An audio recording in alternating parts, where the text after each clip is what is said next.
En plateau avec nous, Ingrid Attal, bonsoir. Bonsoir. Avocate de l'association 40 millions d'automobilistes. La fin du tarif unique, est-ce une bonne idée ? C'est pas une bonne idée, pour plusieurs raisons. Tout d'abord, si on décide que ce sont les maires qui fixent librement le prix du stationnement, on a peur qu'il y ait des dérives. C'est-à-dire qu'on a peur qu'il y ait certaines communes qui pratiquent des tarifs excessivement élevés et d'autres communes qui pratiquent des tarifs beaucoup plus bas. Donc on aura une disparité totale sur l'ensemble du territoire et ça porte atteinte, à mon sens, au principe d'égalité des citoyens devant la loi. Mais il y a déjà une forte disparité devant l'eurodateur. Selon que l'on se gare à avenue Montaigne ou à Boulogne-sur-Mer, le tarif est évidemment pas le même. Le tarif n'est pas le même, c'est sûr, mais la sanction est la même. C'est-à-dire qu'aujourd'hui, si vous ne payez pas votre stationnement, vous recevez un PV à 17 €.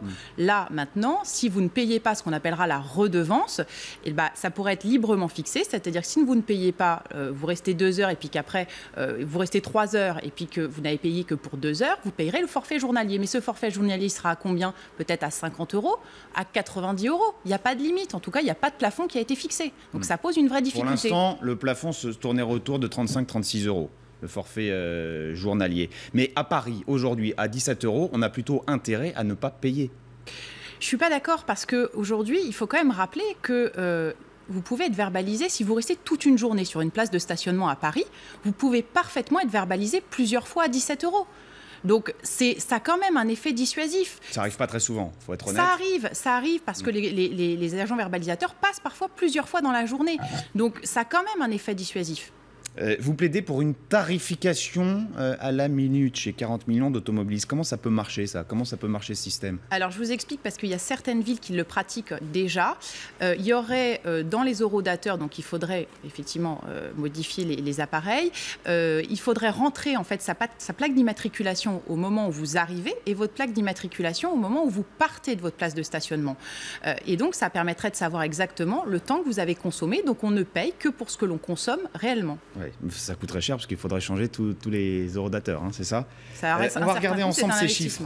Seule une amende sur 2, Alexandra le disait dans son sujet, une amende sur 2 est recouvrée et les frais de recouvrement, regardez, sont extrêmement élevés par rapport aux recettes. Les amendes coûtent-elles trop cher et ne rapportent-elles pas assez aux collectivités locales ? Aujourd'hui, de toute façon, le prix le stationnement le non-respect du stationnement est recouvré par l'État.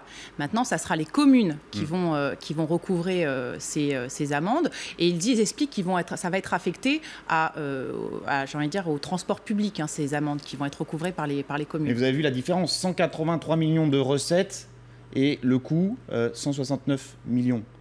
Oui, mais maintenant, est-ce que... Un écart infime de 14 millions d'euros. Tout à fait, mais si on passe au système de la redevance, il faudra obligatoirement aussi un système de recouvrement qui va se mettre en place. Ça ne veut pas forcément dire que les gens vont payer du premier coup dès qu'ils vont recevoir, la redevance post-stationnement. Ça ne va pas forcément changer.